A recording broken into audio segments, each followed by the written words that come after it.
Today's topic is recognizing and preventing Recording in fraud in progress. real estate. So, once again, recognizing and preventing fraud in real estate. This is something that unfortunately I see becoming far too common in this industry. And uh, I've experienced my fair share of it. So, fortunately, you have somebody that has been the victim of fraud that gets to teach you what to look out for. Uh, Unfortunately, I've been the victim of fraud, but I hope that my experience that I'm going to be sharing will help you to know what to watch for. To start off, as always, I want to share briefly the credentials of who you're listening to. My name is Paul Poteet. I own and founded the company Surge Investment Group. We're a multifamily developer. We buy land, we build on it for apartment communities with the intent of selling between 1 and 3 years after completion of construction. So that's who we are. I've been doing this coming up on 10 years now. It's time flies when you're having fun, I guess. But across that time, I've been able to develop quite a few units. All of my experience has been in multifamily apartment communities. All of it's been development.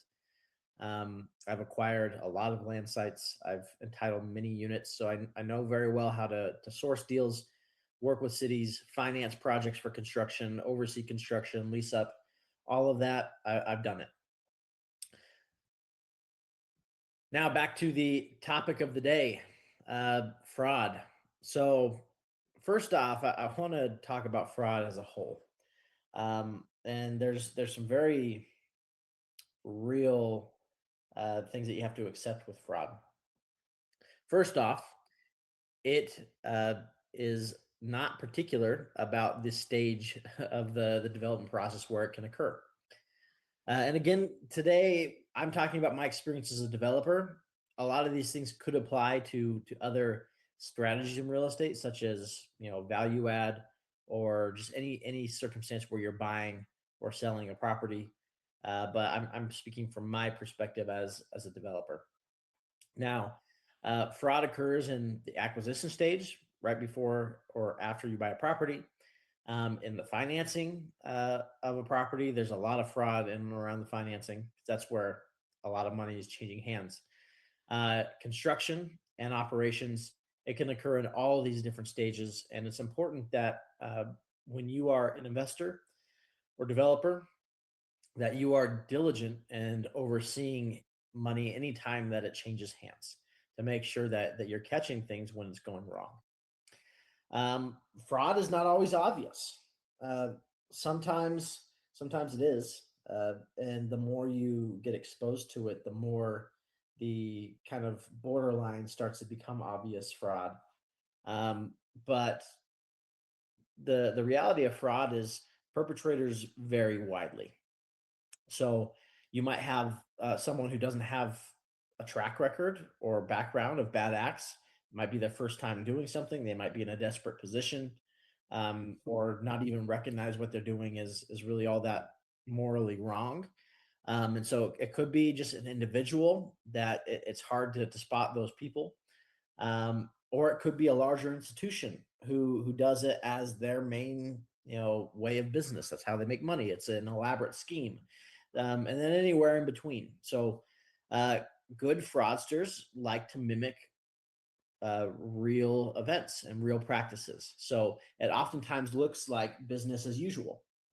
Um, and we'll talk about some ways that fraud can appear in this way, uh, but if for example lenders in the industry often require a deposit, a fraudster who's trying to be a fake lender will oftentimes mimic those same practices. And fraud also often presents as urgent matters or a significant opportunity that you have to move on quickly. A lot of these fraudsters want to get you to move, want to get you to forego your normal review process, due diligence process, and they take advantage of desperation, especially the last couple of years where money has been tight, not a lot of investment's been flowing. It's been hard to get debt secured. Uh, there's been a lot more developers in a desperate state who need a miracle, And a good fraudster is going to come and pose as the answer to their problems, as that miracle. And unfortunately, it can be easy to be taken advantage of when you're in that state. Um, so once money is sent, here's the truth about fraud, and why it's so devastating. Once money is sent, the odds of you ever getting that money back are very, very slim. It's near impossible to recover that money. Again, most of these fraudsters, especially at a high level, uh, do this as their main business. They know how to protect themselves. They'll try and drag you out and make you believe that money's coming. Oh, it's just delayed. This thing happened, so uh, now we have to wait another 30 days or whatever. And before you know it, you're waiting, for this funding that's never going to come for 8 months, 9 months. And now it's they've drawn it out to where legally they can say, well, we tried, we were actively working on this, and it can protect themselves in that way. And justice is very elusive. It's expensive to hire attorneys and to go after somebody. Sometimes these people disappear, are impossible to get a hold of. And you do in-depth research and realize that they weren't who they said they were, or they might be located in a place that's out of your ability to pursue them.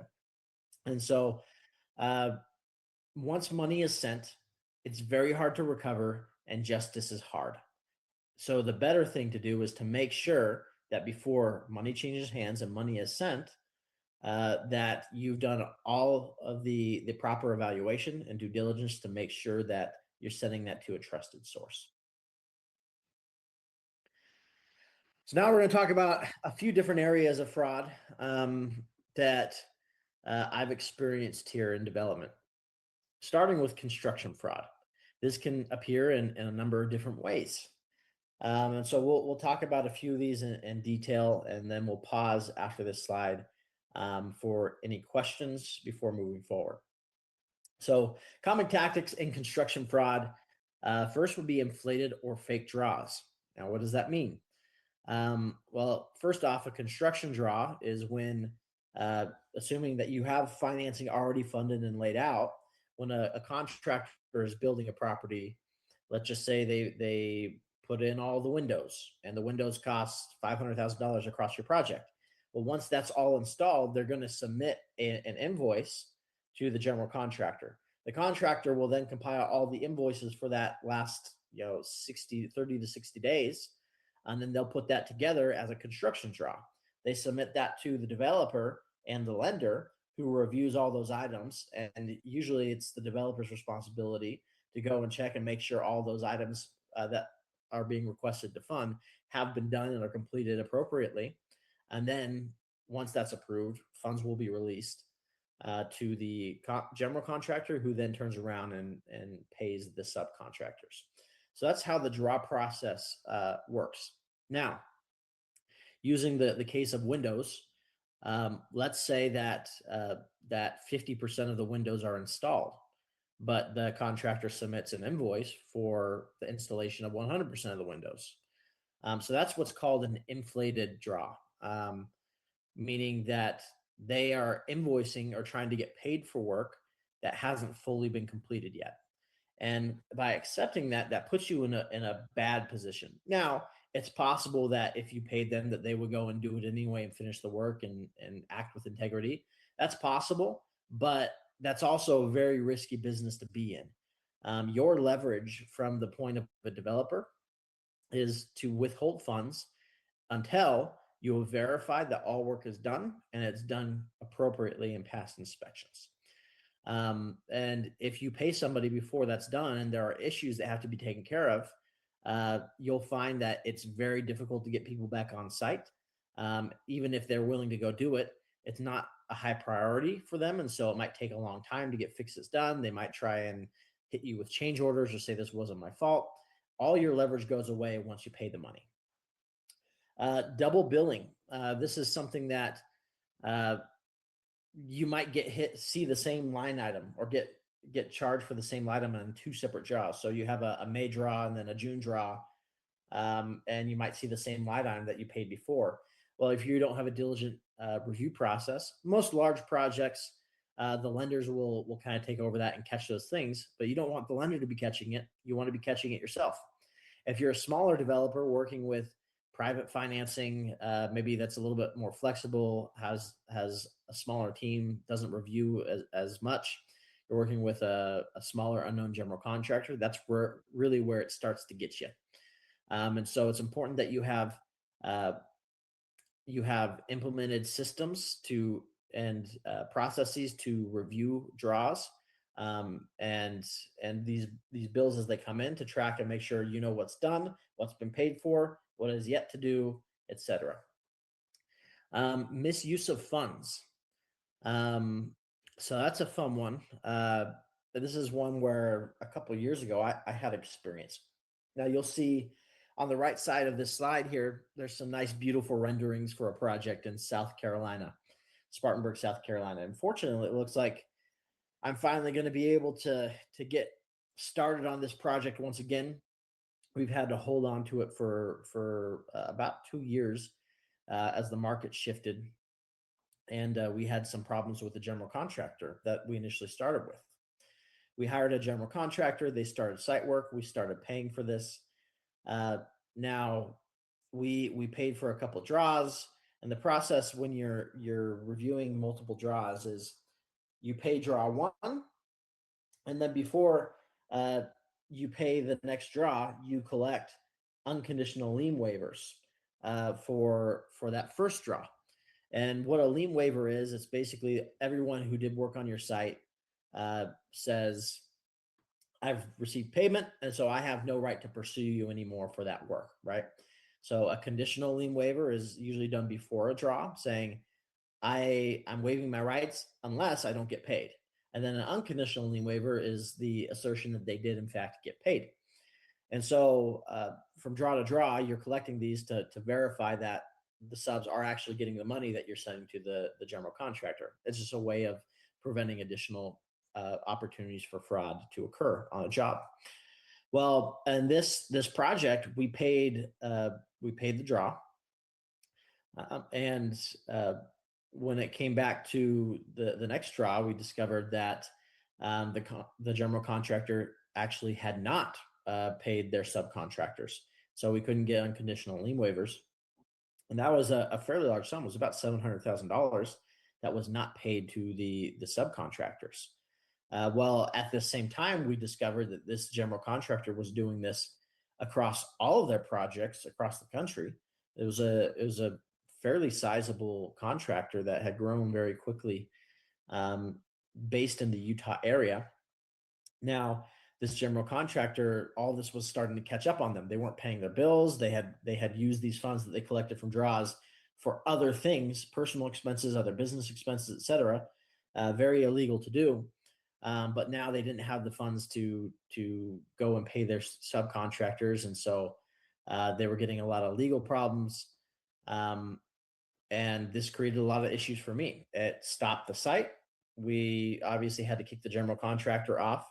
Now, we didn't want to go through a long legal process with everybody else in their jobs that were pursuing this, and so we quickly signed an agreement with this general contractor saying we weren't going to pursue them, but fortunately for us, they had already invested about $500,000 cash into our project as a partner and investor, aside from their role as the general contractor. So we took over that.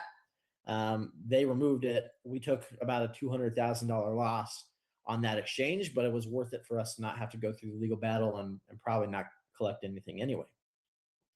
So now they're removed. Well, I still have these subcontractors that never got paid, and they still want money. And they now have the right to lien the property technically.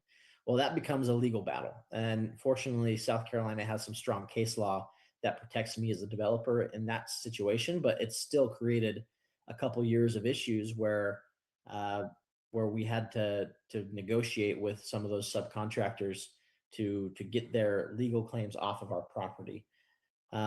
Anyway, that was a long process, lots of headaches.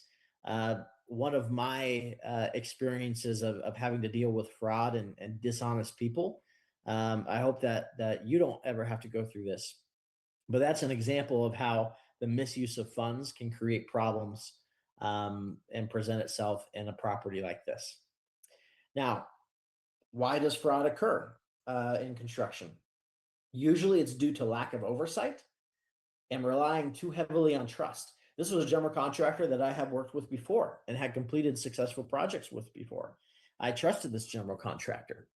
Now, we did have our own systems in place as well, uh, but uh, at the same time, it's important that we don't get too caught up on our relationships and we rely on those systems and try to hold all those accountable that are handling money for our properties. So that's construction fraud. I'm going to stop here and open this up for questions. We'll take maybe one or two, and then we'll move on.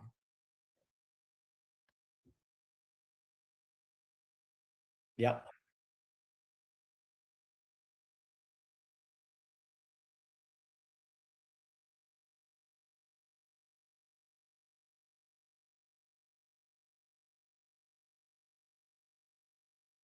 Yeah.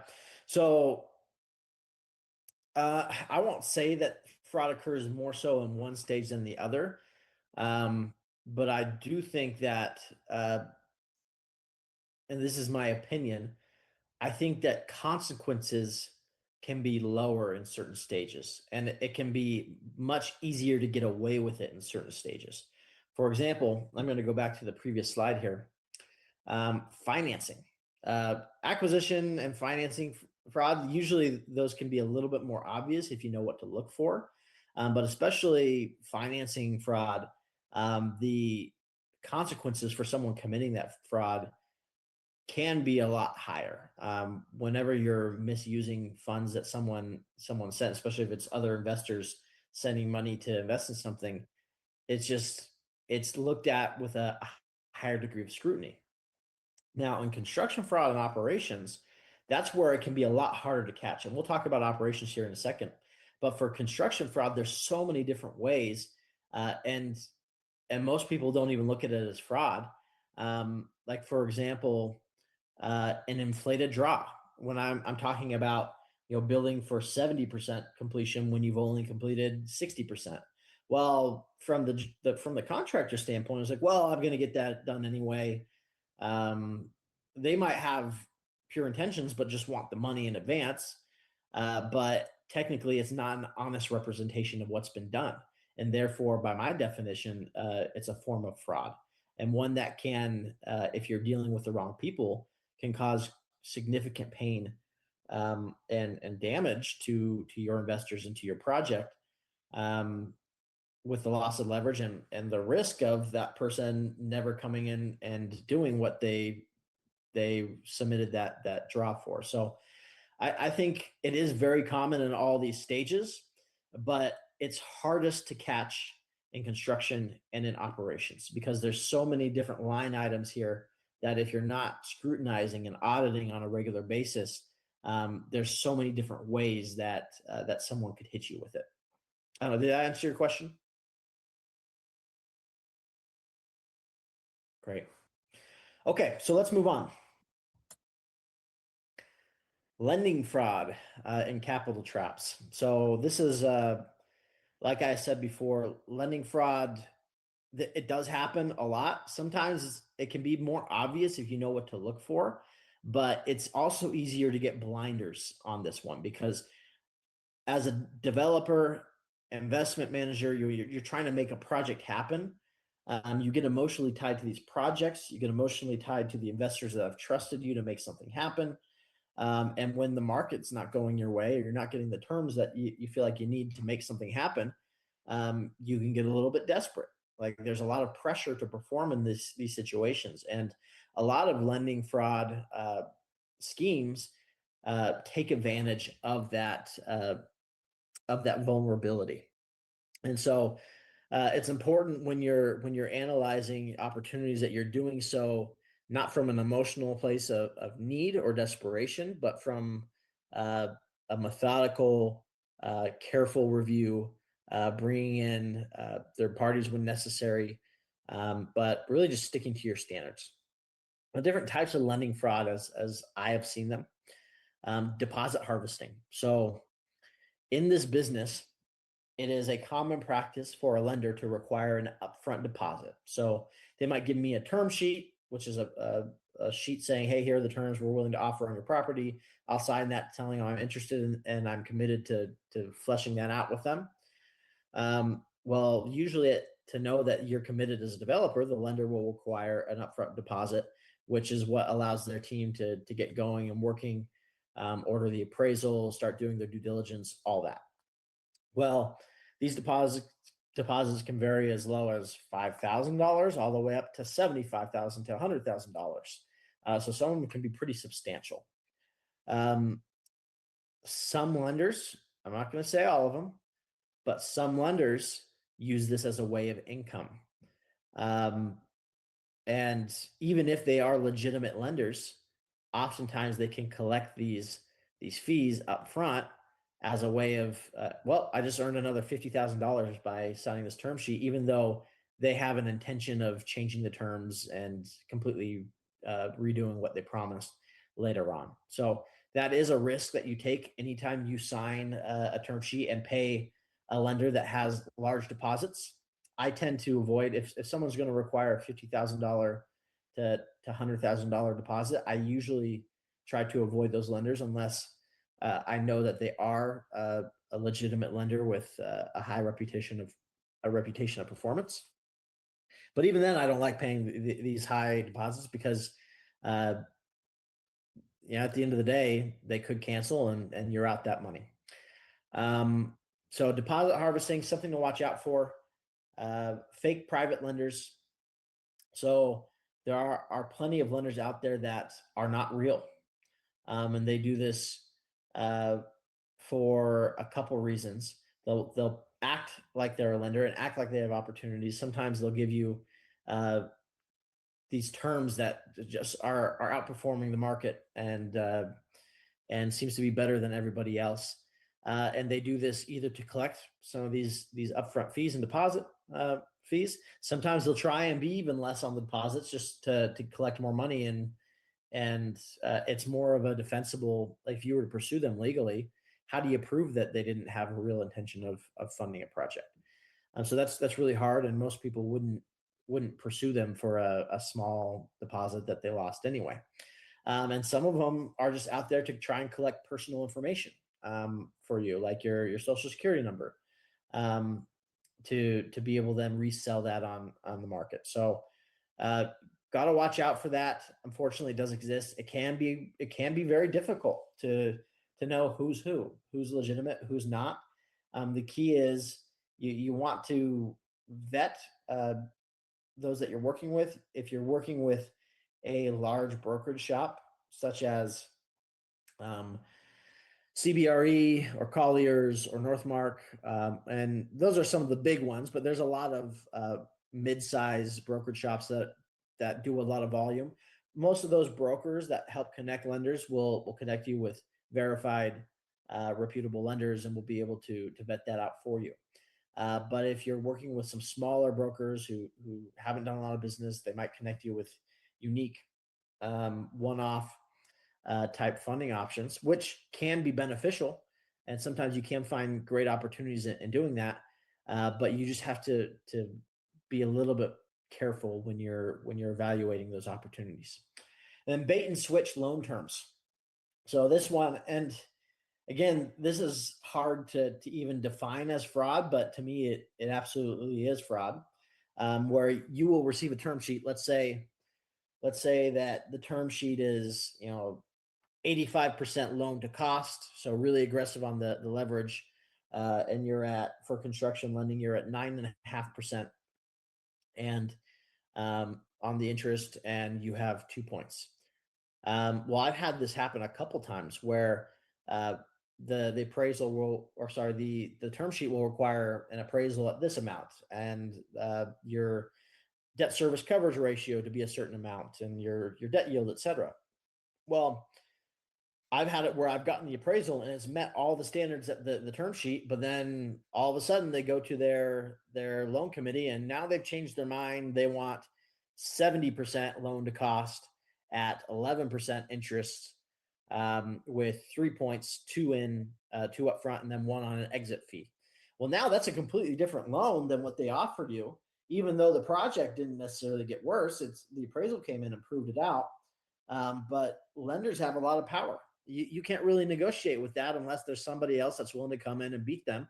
But if you've already signed a term sheet, ordered an appraisal, and you're far along in the process and you're 2 weeks away from closing, now you're having to choose between just going with the changed terms or starting the entire process over and funding in another 60 to 90 days with another lender who might do the same thing to you. So bait and switch loan terms. Naturally, terms will change from signing a term sheet to when you close. I've never had a deal close where it hasn't changed, but watch out for lenders who do this on a regular basis and significantly change terms at the last second. Um, Small changes are going to happen, but significant changes from where you signed. Uh, that's if not defined as fraud, which I think it is. It's certainly not someone that you want to work with on a regular basis. So some red flags to look for here: large deposits before underwriting. Now, here's an example. I've had many groups come to me that are have these unique programs, and this might be lenders, it might be a bond program or something special that a lot of people haven't heard of, and they'll offer 100% financing or up to 90% or 95% financing for a project. These too good to be true offers. That's what you need to be aware of and be cautious of. Um, and they'll say, "Well, we have this family office out of the Middle East or out of Europe or Japan or wherever, and they're looking to find developers like you where they want to commit and grow a business with, and they offer 100% financing, but they want to make sure that you're serious while we're doing due diligence, and so you're going to have to send a $200,000 deposit, and we're going to hold it in an escrow account." Um, Sitting there. Uh, and Once we have the entire loan funded of $100 million or whatever you're seeking, that's when you'll get it back. So it's completely refunded. We just need it to know that you're serious, right? Well, it sounds kind of cool, right? If that were a legitimate program, then of course that would be amazing. It'd be worth sending whatever the $100 to $400,000 deposit that they want you to put in their approved escrow account. And it sounds safe. You're putting it in a third party escrow account, right? Well, uh, unfortunately, I have not heard of any such program that is actually legitimate. You'll do additional due diligence. You'll start asking these groups, well, send me contacts of people that you've closed deals with, and they're like, well, this is a pretty new program. We haven't done it yet. Or they might say, well, we have closed deals with this program, but our clients, and you understand this, like our clients are private. They're wealthy people. Wealthy people don't like to give out the contact information, and they'll try and justify these things to you, but it's all lies. The truth is, if you have a group that's providing 100% financing and they're actually funding people's deals, every developer there is going to line up and be happy to give a legitimate reference for new business. But the truth is also that those programs don't exist. So watch out for too good to be true opportunities that cannot be verified with legitimate references and people that have closed business with these people before. Don't be the first one to do a deal. You want to make sure that what you're entering, especially if you're sending a lot of money, is a proven and performed upon strategy. They'll give you pressure to act quickly. If you try and call them out on some of their lies, they'll immediately say, "Oh well, hey, I don't need to fund you. I have this line of other developers, so up to you. But I'm going to move on." And they're going to try and do that as a strategy of getting you to pursue them, because if they're willing to walk away, then of course they're legitimate, right? So when they have strong reactions to normal requests, vague, non-standard terms, pressure to act quickly, and they're not willing to verify or provide references. These are all major red flags and something that you should walk away from. Internal fraud. This is something that I had to deal with fairly recently as well. So let's talk about common schemes that you're going to see. Internal fraud might be uh, employees in your business, or working directly for your property, uh, etc. So rent skimming is one, and this is one where I had to deal with it. I'll share that story in just a second. But this is where you have a property manager or someone who's controlling the collection of rents, and they'll build in for themselves. They might report a higher delinquency than is actually being collected, and they'll pocket some of those differences, or various ways of uh, collecting some of the rents and putting it into their own pocket. Fake vendor invoices, and so a manager or employee of yours might submit invoices from a vendor doing work, mowing the lawn, or you uh, whatever, picking up trash on the property, any sort of thing, piece of work that might have to be done for your property, for your company.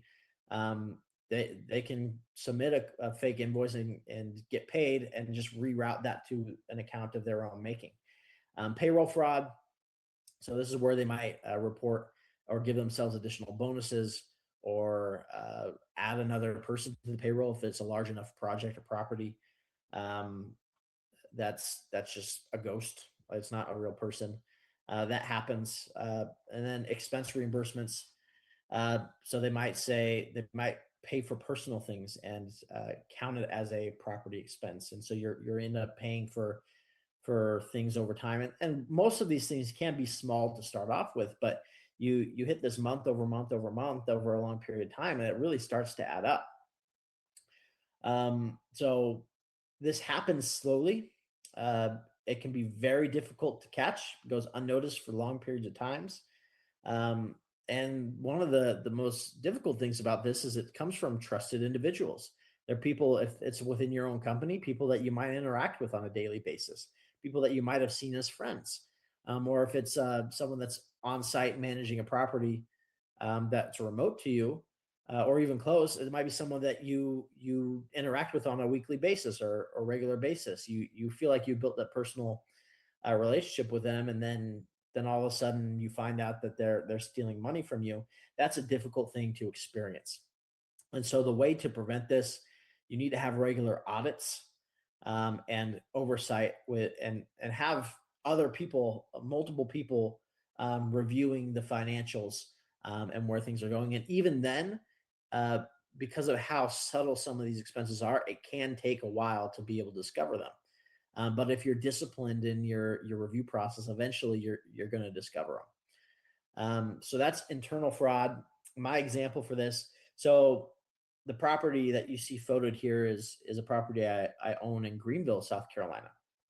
Well, this property, for months and months and months, had a higher than average delinquency being reported, and we're trying to figure out this area. It is a little bit lower income than normally where we build, and so a lot of the excuses we got were because of that lower income. It's the demographic in the area, it's the economy, how it's going right now. Well, it turns out that while some of those things were true, the property manager on site was also inflating some of those issues. This property manager was collecting rents on time and not doing anything with those. But for those that were not paying on time, the property manager would go and say, "Hey, uh, come and bring a check in, or come and pay with cash, and I'll get this up to date." And so those delinquent, where normally their monthly payments would be online, the delinquent payments would come in, and they would give the property manager cash or a check, or endorse over a cashier's check to the property manager. um, and that's where this property manager was taking money and taking advantage of the higher delinquency that we had on the property month over month. They were doing this for many months. We ended up losing tens of thousands of dollars to this property manager, who eventually was caught. Now we're pursuing uh, criminal action against this individual. But it would have been much better if we never had to go through that in the first place. And we've changed some of our practices on this property to avoid that in the future too. For example, we will never accept, across all of my properties now, any late or delinquent or even on time payment outside of the online payment system that we have for the property manager. There is no checks accepted, no cash, and that just helps ensure that there's a record for every dollar that's coming in, and that we can track those things as they come. So that's what I have for internal fraud. I'm going to stop here and give the opportunity for one or two questions.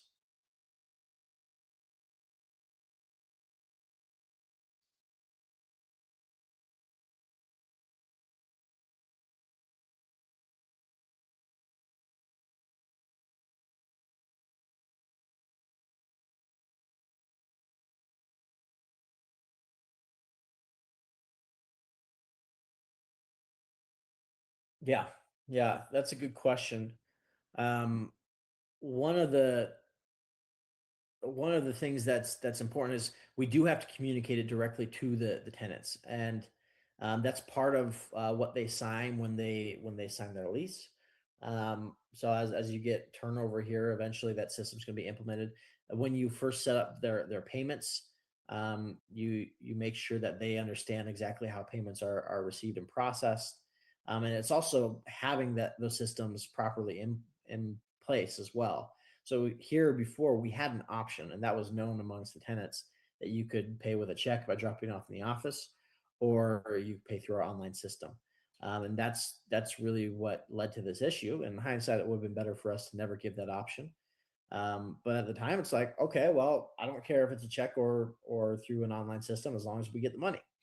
But it's a lot harder to control what happens there. But it's just communication to the tenants as they move in and get established. And in this case, since we've taken over, fired that manager, we've hired a new management company. They've gone and given proper notices to all tenants and put them on a new system. Okay. All right. So we'll touch for a brief moment here on other common fraud schemes that you might encounter.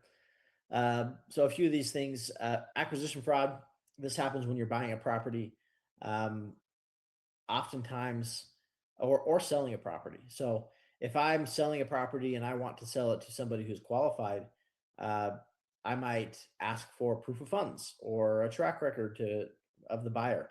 And sometimes they can misrepresent some of those things. They might give you a screenshot. I've had this happen before where someone gave me a screenshot of another person's bank account, wasn't theirs, for proof of funds, and that person was not qualified to buy the property. So that can be difficult to overcome if you think someone's qualified and all of a sudden you get to closing, you've committed months to selling this property to this person, and then they don't perform at the end of the day. Hidden deferred maintenance is another popular one that happens where they know something's wrong with property, something needs to be done on the property, and they try and hide it to sell the property and not have to worry about that anymore. Luckily, I buy land, and so I haven't run into that as much. But if you're out there buying existing properties, especially older properties, it's something you have to look out for. We talked a little bit about contractor fraud, but this is one where it's a combination of contractor fraud and it can be also internal fraud, where uh, you know subcontractors and contractors are always trying to win a job, right? And if you have a member of your staff who's responsible for coordinating that, some of them might give kickbacks to that staff member on the side for presenting their bids better or awarding them the job, and so you do have to watch for that. Title and ownership fraud, this does happen a lot too. um, in particular, you need to be cautious about wire fraud at closings. You're sending and transferring a lot of money, and there often can be, uh, like, for example, if someone presents this property that's available and it's a good property at a good price, and you go through and they present all the due diligence information, and you send the money to buy that property to the account that they provided. Well, what happens if that property was never actually real, or if that property was never actually owned by them, and now you sent funds and now they're gone? So that's something that does happen occasionally.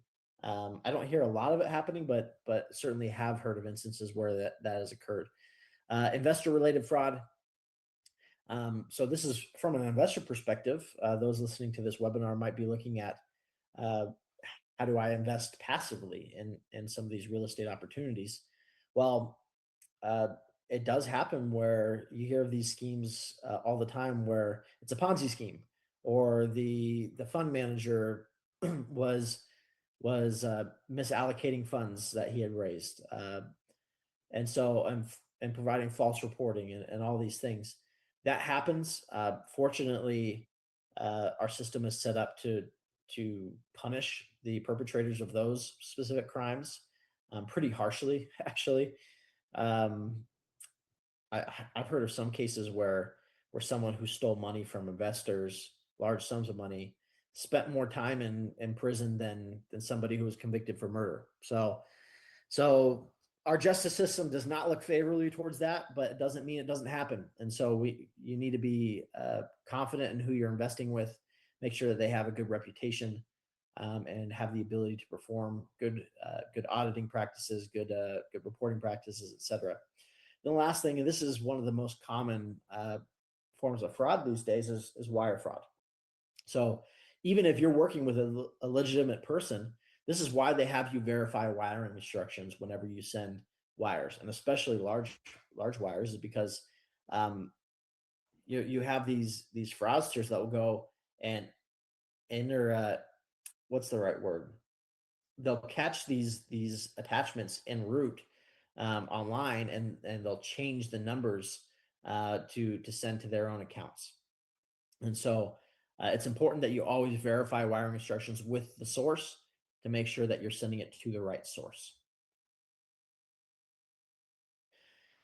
Okay, so we've talked about a lot of different ways of fraud. There's a lot of dishonesty. It's kind of sad. There's also a lot of very honest people out there, and there are also a lot of good deals out there. So I don't want to discourage you from getting into this business and working with people who might offer better terms than what you're seeing. But the key is knowing how to protect yourself. So the first is you need to control the money. You need to have a good grasp whenever money is changing hands.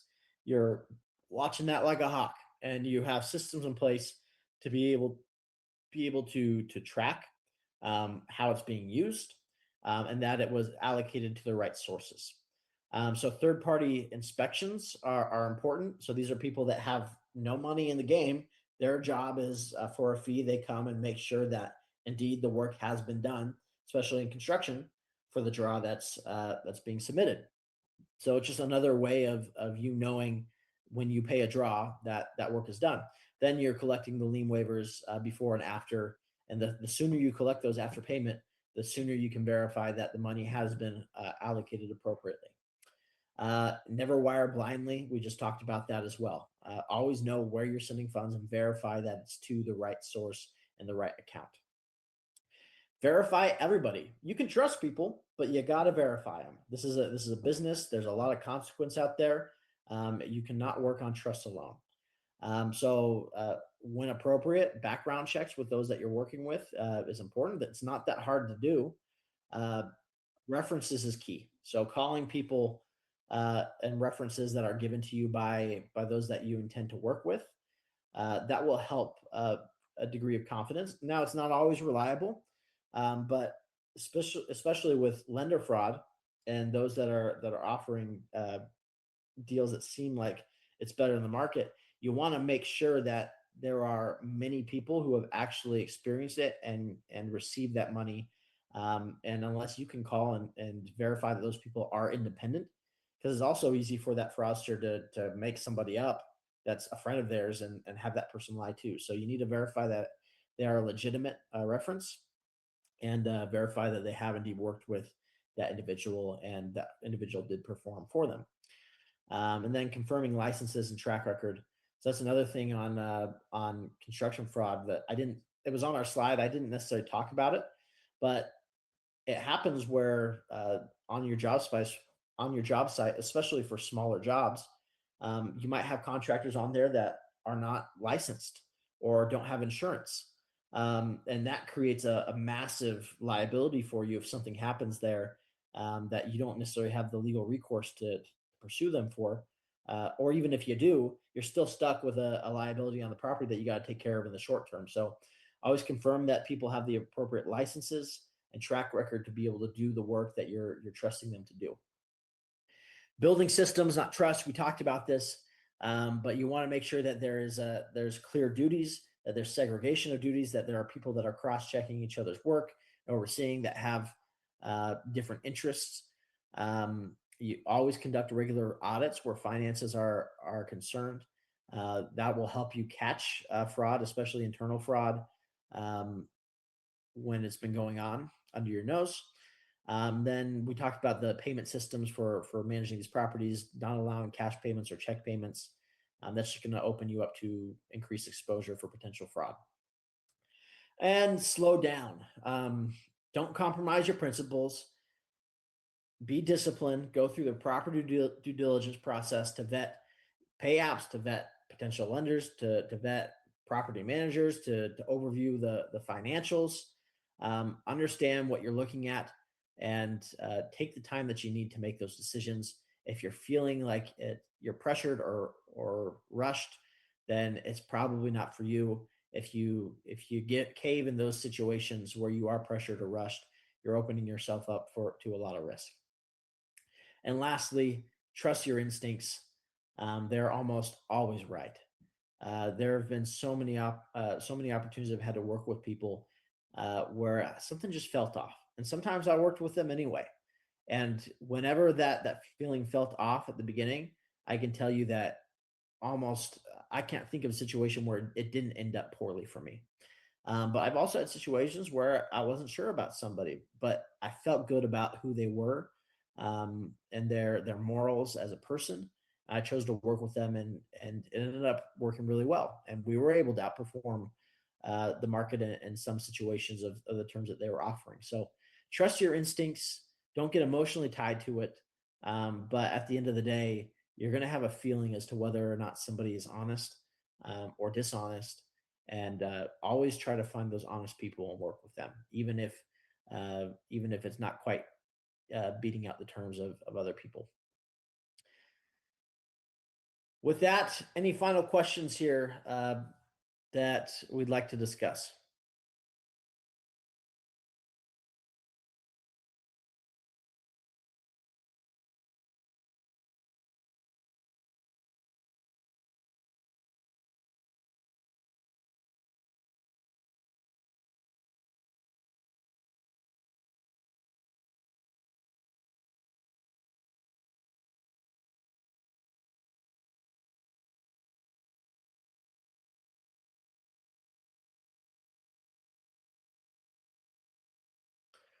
Um, yeah, so for those that are unfamiliar with my practices, I prefer to buy land without going into debt.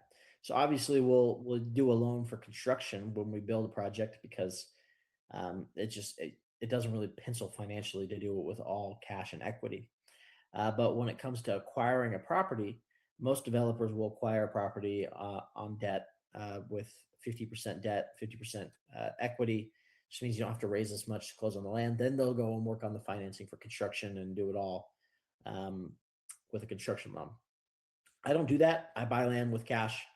Um, Now, to be honest, I'm not sure uh, that that's necessarily for the purposes of avoiding fraud as much as it is uh, taking the pressure off of potential foreclosure. But one of the benefits that it does from a fraud perspective is it gives me time where I don't feel like I'm rushed and have to go into certain financing, or I'm desperate to get a loan done because now I'm facing foreclosure on my land loan if I can't get it done in the 12 months that I had on that loan. And so it just allows you to make good decisions and to wait for the right opportunities to come without facing foreclosure or having to refinance, and continuing to increase your carry costs.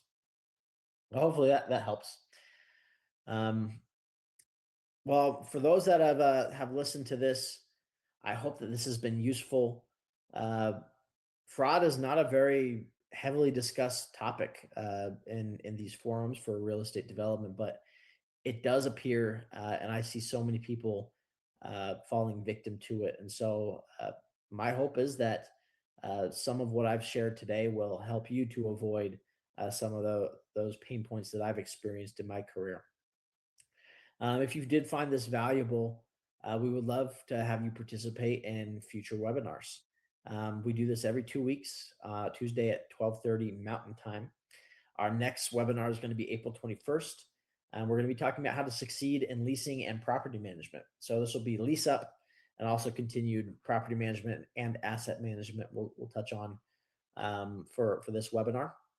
And then on May 5th, we'll be reviewing how investors get paid in real estate development. So this, if you're an investor or have a desire to be an investor, I think most people understand you put money in and eventually you get money back. But sometimes that can come in a lot of different forms. It might come in the form of regular distributions, or it might come in the form of delayed distributions and profits, depending on what strategy you're investing in. So we're going to be breaking that down, showing you what to expect, particularly in the real estate development process. So those are our next two webinars. Again, if you did find this valuable, I'd appreciate you connecting with me via LinkedIn. Would love to hear from you. And if you are someone who's looking for opportunities to invest and place money in a trusted source, we hope that you consider us too. And I would be happy to talk with you one-on-one about what that looks like, and what opportunities we have. You can use this QR code here on the right to book a call with me, and we'll go from there. In the meantime, I hope you all have a wonderful day, and we'll talk soon.